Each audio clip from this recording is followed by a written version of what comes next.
नमस्कार, जय हिंद दोस्तों। आरसी फिजिकल एकेडमी में आप लोगों का स्वागत है। अग्निवीर का नोटिफिकेशन और उसका फॉर्म फिलअप का डेट स्टार्ट हो चुका है। अब ये बचे हुए दिनों में आपको फिजिकल के साथ साथ आपको बहुत सारा डॉक्यूमेंट रेडी करना पड़ेगा।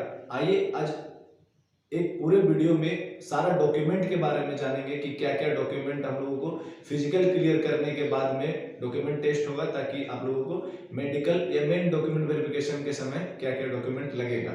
सबसे जो मोस्ट इम्पोर्टेंट है कि आप लोगों का जो डॉक्यूमेंट का बंचेस वो अभी से आपको कंटिन्यू मतलब तैयार करना पड़ेगा, ताकि आपको लास्ट समय में कोई ऐसा डॉक्यूमेंट छूट ना जाए या ऐसा कोई डॉक्यूमेंट रह ना जाए जिसके कारण आपको फिजिकल में 100 या कितनों भी अच्छे से फिजिकल क्लियर करने के बाद में आपको डॉक्यूमेंट वेरिफिकेशन से आपको भगा दिया जाएगा।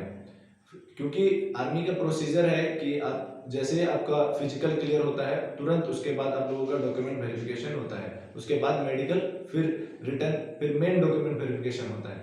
तो बहुत सारे बच्चे जो हैं वो फिजिकल के बाद जो डॉक्यूमेंट वेरिफिकेशन होता है उससे भी बाहर हो जाते हैं। पिछले बार भी हमारे एकेडमी से बहुत सारे बच्चे ऐसा गलती कर चुके हैं। आप लोग इस बार इस तरह के किसी तरह का भी कोई गलती ना करें। वीडियो को पूरा देखिए और डॉक्यूमेंट के साथ साथ क्या कैसे लगेगा सब कुछ उसके बारे में जानेंगे और बताएंगे कि कौन सा सर्टिफिकेट आपका कहाँ तक का बना हुआ होना चाहिए और कौन सा सर्टिफिकेट कहाँ तक नहीं बना हुआ होना चाहिए। आइए स्टार्ट करेंगे। सबसे पहले जो स्टार्ट होगा वो अभी जैसे आप लोग फॉर्म फिलअप करेंगे तो आप लोगों को एडमिट कार्ड जारी होगा। इंपॉर्टेंट डेट्स के बारे में, जैसे 5 जुलाई से लेकर 3 अगस्त तक आप लोगों का फॉर्म फिलअप होना है, जो लगभग 1 महीने का दिन दिया गया है जो आप लोगों का फॉर्म फिलअप स्टार्ट होगा। 20 अगस्त से जो आप लोगों का रजिस्टर्ड ईमेल आईडी है उसमें आप लोगों का एडमिट कार्ड आ जाएगा और 5 सितंबर से लेकर 22 सितंबर तक आप लोगों का भर्ती होगा। अब स्टार्टेड करेंगे ये इंपॉर्टेंट डेट्स के बारे में हो गया। अब इंपॉर्टेंट डॉक्यूमेंट के बारे में बात करेंगे। सबसे पहले जो आप लोगों को 20 तारीख को जो एडमिट कार्ड जारी होगा वो एडमिट कार्ड फर्स्ट थे, वो आपको बिल्कुल ब्लैक एंड व्हाइट, बहुत सारे बच्चे उसको एडवांस में ले जाने की कोशिश करते हैं और कलर प्रिंट आउट करा लेते हैं, जो कि गलत है। आपको black and white admit card photocopy कराना है लेजर प्रिंटर से। फिर से ध्यान से सुने, एडमिट कार्ड को black and white laser printer से प्रिंट आउट कराना है। उसके बाद फोटोग्राफ्स आपको 20 पीस चाहिए। 20 पीस चाहिए। आपका बैकग्राउंड व्हाइट होना चाहिए, फर्स्ट क्लीन शेप होना चाहिए और आपका हेयर कटिंग अच्छे से होना चाहिए।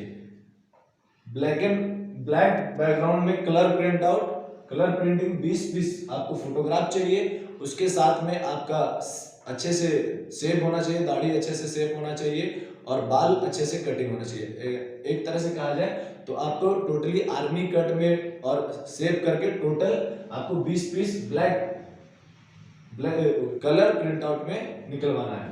उसके साथ में एजुकेशन सर्टिफिकेट, इसमें आपका 2 तरह का सर्टिफिकेट आएगा, एक 10th लेवल का, एक 12th लेवल का। जो बच्चे जीडी ट्रेडमेंट्स भरेंगे वो 10th लेवल का सारा सर्टिफिकेट, जिसमें आपका आएगा मार्कशीट, आपका उसी में प्रोविजनल, मूल प्रमाण पत्र, जो मेन, उसमें 4 तरह का सर्टिफिकेट आएगा, एक मार्कशीट, रजिस्ट्रेशन स्लिप, प्रोविजनल और एक मूल प्रमाण पत्र या मेन जो पास आउट सर्टिफिकेट कहा जाता है वो। 12th में भी उसी तरह 4 सर्टिफिकेट। जो टेक्निकल और कलर का फॉर्म भरेंगे, जो बच्चे टेक्निकल और कलर का फॉर्म भरेंगे, ऐसे जीडी वाले भी 12 का सारा सर्टिफिकेट एक जगह करके रख लेंगे और 10th वाले जो ट्रेडमेंट्स और जनरल ड्यूटी भरेंगे, जीडी वाले जो भरेंगे उसको, 10th वाले और 12th वाले। एजुकेशन सर्टिफिकेट में 4 तरह का certificate, marksheet, registration slip, provisional और आपका पासिंग आउट सर्टिफिकेट, जो आपको 1 साल के बाद मिलता है वो सर्टिफिकेट, पासिंग सर्टिफिकेट या हिंदी में कहा जाए तो मूल प्रमाण पत्र। उसके बाद आएंगे आपका रेसिडेंस सर्टिफिकेट, डोमिसाइल सर्टिफिकेट, जो आपका स्थानीय सर्टिफिकेट है। ये आपका सीओ और एसडीओ से बनता है, तो सीओ वाला नहीं चलेगा, आपको एसडीओ तक बनवा के रखना पड़ेगा सभी को, चाहे वो जनरल हो जनरल हो, एसटी हो, ओबीसी हो या किसी भी कास्ट से हो, तो आपको एसडीओ तक आपका डोमिसाइल मतलब आपका रेसिडेंस सर्टिफिकेट बना हुआ होना चाहिए। Caste certificate ST ST candidate का डीसी तक बना हुआ होना चाहिए, और बाकी सब ओबीसी ओबीसी या एससी या और भी कोई कास्ट है जनरल छोड़ के, तो उन लोगों का एसडीओ तक बना हुआ होना चाहिए। एसडीओ तक बना हुआ होना चलेगा।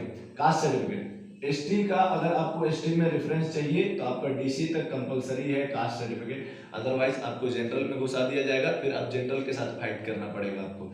एसटी है, अगर एसटी कैंडिडेट है तो डीसी तक आपका कास्ट सर्टिफिकेट बना हुआ होना चाहिए। और जो जनरल है उन लोगों का कास्ट सर्टिफिकेट वार्ड से बनेगा। जैसे आप किसी तरह से भी सिंह है या पंडित है, तो आपका जो वार्ड है, मुखिया है, उससे आपका कास्ट सर्टिफिकेट बनेगा, वो आप उससे बनवा के रख ले। रिलीजन सर्टिफिकेट, ये आपका, अगर आप हिंदू हैं तो मुस्लिम्स हैं, ये रिलीजन सर्टिफिकेट वो भी बनवा के रखना है। अलग अलग रिलीजन्स के बच्चे अलग अलग सर्टिफिकेट बनवा के रखेंगे। नेक्स्ट आएंगे स्कूल कैरेक्टर, ये उतना कंपलसरी नहीं है, अगर बनता है तो ये जरूरी है, मगर अगर नहीं भी बनता है तो कोई दिक्कत वाली बात नहीं है। मेन कैरेक्टर सर्टिफिकेट है ये, जो आपका थाना से बनता है। आपका जिस भी थाना में पड़ता है उस जिले के थाना से आपका पास होके आपका जिला वाइज बनता है कैरेक्टर सर्टिफिकेट। वो कैरेक्टर सर्टिफिकेट अभी बनवा के रख लीजिए, उसका 6 महीना का टोटल वैलिडिटी रहता है।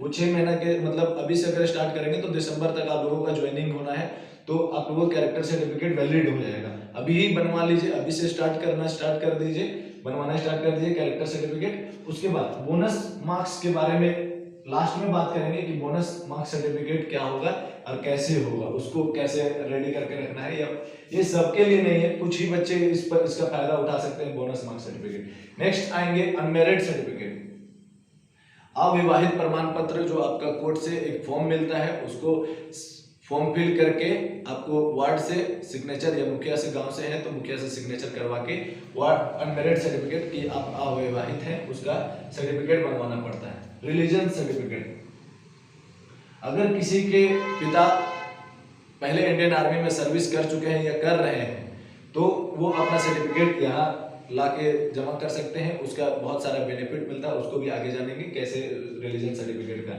जो बच्चे एनसीसी से हैं, चाहे आप ए सर्टिफिकेट पास किए हो या बी या सी, किसी तरह का भी आपके पास सर्टिफिकेट है, या परेड का रिपब्लिक डे पर परेड का सर्टिफिकेट है, तो भी उसको आप यहाँ पे डाल सकते हैं एनसीसी सर्टिफिकेट। ए हो तब भी, बी हो, सी हो तब भी। सी है तो आप लोगों को पहले से भी पता होगा कि सी एग्जाम आप लोगों को लिखने के लिए कोई दिक्कत नहीं होता है, आप लोगों को लिखना नहीं पड़ेगा अगर एनसीसी सी सर्टिफिकेट हो तो। और ए और बी भी है तो आपको उसमें पॉइंट है, जैसे ए में 5 पॉइंट है, बी में 10 पॉइंट है, उस तरह से आप लोगों को इसमें भी एनसीसी सर्टिफिकेट से फायदा होगा। नेक्स्ट आएंगे स्पोर्ट्स सर्टिफिकेट, अगर आपके पास किसी तरह का भी स्पोर्ट्स सर्टिफिकेट हो, कोई भी स्पोर्ट्स खेले होंगे आप इन फ्यूचर, इन स्कूल्स में या कॉलेज में किसी तरह का भी स्पोर्ट्स खेले हैं, तो स्पोर्ट्स सर्टिफिकेट को डालना मत भूलिए, आपको कहीं ना कहीं उसका फायदा मिल सकता है। एफिडेविट, ये आपको लास्ट में कराना है जब आप लोगों का एडमिट कार्ड आ जाएगा। ये नोटिफिकेशन में भी नीचे 4 पेज दिया हुआ है, आप देखेंगे तो एफिडेविट वहाँ वो कोर्ट से होता है कि आपको किसी तरह का भी कोई समस्या होता है तो उसका इंडियन आर्मी उसका भागीदार नहीं है, उसको लेकर एफिडेविट कराना पड़ता है। एफिडेविट कराना है आप लोगों को, वो लास्ट समय में भी करा सकते हैं या फिर अभी जैसे आप लोगों का एडमिट कार्ड जारी होगा उसके बाद में। नेक्स्ट है बैंक किसी तरह का भी आपके पास में पासबुक है तो उसका फोटोकॉपी, उसके साथ में उसको भी लेके जाना है। पैन कार्ड और आधार कार्ड, ये दोनों में से किसी एक को भी लेके जा सकते हैं। पैन कार्ड हो तो पैन कार्ड, आधार कार्ड हो तो आधार कार्ड, दोनों में से कोई भी। ये टोटल आप लोगों को कम से कम पर सारा सर्टिफिकेट का पर सर्टिफिकेट का 2-2 कॉपी करा के अलग अलग बंचेस बना के रख देंगे, और एक फोटोकॉपी अलग, एक फोटोकॉपी अलग, और सारा ओरिजिनल जो डॉक्यूमेंट है उसको अलग से रख लेंगे। एक जो आपका फोटोकॉपी वाला जो बंचेस होगा उसको वहां रख लिया जाएगा, जब आप फिजिकल क्लियर करेंगे डॉक्यूमेंट वेरिफिकेशन के लिए जाएंगे तो वहां फर्स्ट कॉपी रख लिया जाएगा, और फर्स्ट कॉपी शायद आपके पास में रहे, अगर कहीं इधर उधर हो गया तो एक कॉपी जो आप रखेंगे उससे आप उधर निकाल के रख सकते हैं। तो पर सर्टिफिकेट का 2-2 कॉपी करवा के बंचेस बना लीजिए, और सारा ओरिजिनल डॉक्यूमेंट को एक जगह अच्छे से बंचेस करके रख दीजिए, ताकि आपको लास्ट समय में इधर उधर भागना ना पड़े। लास्ट में बात करेंगे हम लोग बोनस मार्क्स के बारे में, जो आपका रिलीजन सर्टिफिकेट हो या सीई एग्जाम के बारे में। सीई एग्जाम का अगर आपको बोनस उठाना है तो आपके पास एनसीसी सर्टिफिकेट का सी सर्टिफिकेट होना चाहिए, या आपके पास में रिपब्लिक डे का पैरेड वाला सर्टिफिकेट होना चाहिए। उससे आपका बोनस मार्क्स मिलेगा। आपको उसमें एग्जाम सी एग्जाम के में सिर्फ बैठ के आना है, आपको एग्जाम नहीं लिखना पड़ेगा, और भी बहुत सारा बेनिफिट है ये बोनस मार्क्स सर्टिफिकेट से। अगर आपके पास में है ये सर्टिफिकेट तो आप जरूर से इसको इंक्लूड करें। अगर आपको किसी तरह का भी समस्या होता है, किसी तरह का भी इंक्वायरी होता है, तो नीचे डिस्प्ले पर दिए गए नंबर पर कॉन्टैक्ट कर सकते हैं। किसी तरह का डॉक्यूमेंट बनाने में कोई समस्या हो रहा हो तो उसको लेकर भी आप किसी तरह से भी कोई इंक्वायरी है तो नीचे डिस्प्ले पर दिया गया कॉन्टैक्ट नंबर पर कॉन्टैक्ट कर सकते हैं। नेक्स्ट वीडियो इसी चैनल पर मिलेगा कि क्या क्या प्रोसीजर होने वाला है फिजिकल या फिटनेस के बारे में, या फिजिकल टेस्ट कैसे होगा जो इंडियन आर्मी अग्निवीर में लिया जाएगा उसके बारे में। अगर आप आरसी फिजिकल एकेडमी में आकर तैयारी करना चाहते हैं तो हमारे यहाँ फ्री ऑफ कॉस्ट ट्रेनिंग कराया जाता है। हॉस्टल फूड फैसिलिटी का भी सुविधा अवेलेबल है। हमारे यहाँ आप आकर तैयारी कर सकते हैं। और ऐसे ही वर्कआउट और इन्फॉर्मेटिव वीडियो देखने के लिए RC physical academy YouTube channel को लाइक एंड सब्सक्राइब कीजिए। जय हिंद, जय भारत।